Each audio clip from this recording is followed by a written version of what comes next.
Shalom dan puji Tuhan saudara atas kebaikan Tuhan pada setiap kita, sehingga pagi ini dengan izin Tuhan kita boleh bangun dengan bersihat, pikiran cergas dan semangat yang berkobar-kobar untuk melayani Tuhan. Untuk memulai renungan kita, mari kita berdoa. Bapa Syurgawi, terima kasih atas kebaikan-Mu kerana bersama dengan kami pagi ini sementara kami mendengar dan mempelajari firman Tuhan. Dalam nama Yesus kami berdoa. Amin. Saudara dan saudari yang dikasihi dalam Kristus, tajuk renungan kita pagi ini ialah marah itu sia-sia sahaja. Mengapa sia-sia?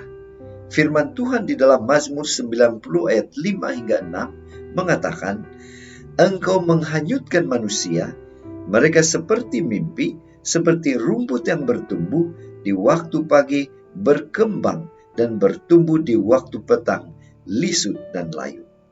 Nah, saudara, bacaan kita hari ini kita boleh bacanya di dalam buku Kejadian 4 ayat 1 sehingga 16. Ini merupakan kisah Kain dan Habel. Nah, apa yang terjadi di antara mereka?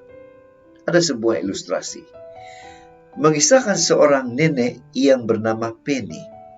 Umur Penny pada ketika itu, saat itu ialah 61 tahun. Dia tinggal di rumah penjagaan orang-orang tua. Nah, kisah lamanya adalah sedemikian. Pada usianya baru menginjak 20-an tahun, dia bertengkar hebat dengan abangnya gara-gara rumah warisan atau rumah peninggalan. Kemudian dia lari dari rumah karena dia tidak tahan dengan abangnya. Lalu dia menjalani hidupnya dengan berpindah-pindah tempat tinggal. Rumah warisan yang diperebutkan itu akhirnya jatuh ke tangan orang lain. Nah, saudara, apa yang terjadi? Nenek Penny sangat menyesal apabila dia mengetahui hal itu.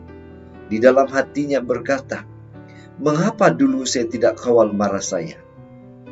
Nenek Penny akhirnya belajar bahwa hidup ini terlalu singkat hanya untuk mempertahankan siapa yang benar, siapa yang salah. Saudara, kita kembali kepada bacaan firman Tuhan. Mungkin perasaan si Kain boleh jadi serupa dengan perasaan nenek Penny. Merasa menyesal. Dua-dua merasa menyesal. Setelah semuanya terjadi, setelah kemarahan dan emosinya meledak terhadap Habel. Ternyata sia-sia dia mendapat kemenangan dengan cara seperti itu. Mengapa, saudara, dia membunuh si Habel, adiknya? Ternyata tidak ada artinya mempertahankan keegoan diri. Ternyata kemarahan yang semula mengintip itu hanya terjadi sesaat. Saudara, selanjutnya yang terjadi adalah dia kehilangan adiknya. Hidupnya tidak tentram, dan dia akhirnya dikutuk dan menjadi pengembara di bumi. Saudara, bagaimana dengan kita?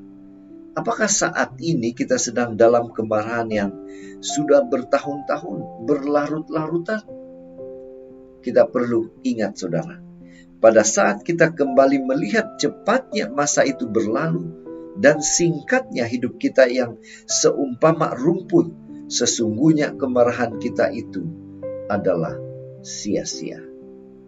Itu sebabnya, saudara, pada pagi ini mari kita ingatkan diri kita bahwa hidup ini terlalu singkat untuk terus marah, untuk terus larut dalam kemarahan. Ingat, saudara, kalau kita sadar itu, mari kita datang pada Tuhan. Tuhan sentiasa bersedia untuk menolong kita, membuang sikap itu di dalam kehidupan kita. Inilah doa dan harapan kita. Mari kita bersyukur, mari kita berterima kasih karena Tuhan memberikan kita kekuatan, kemampuan untuk membuang sikap marah ini di dalam kehidupan kita.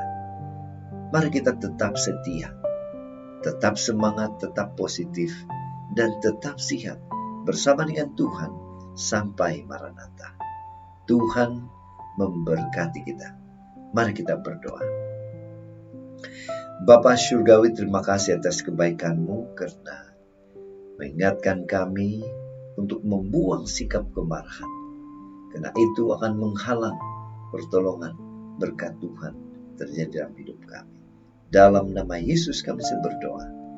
Amin.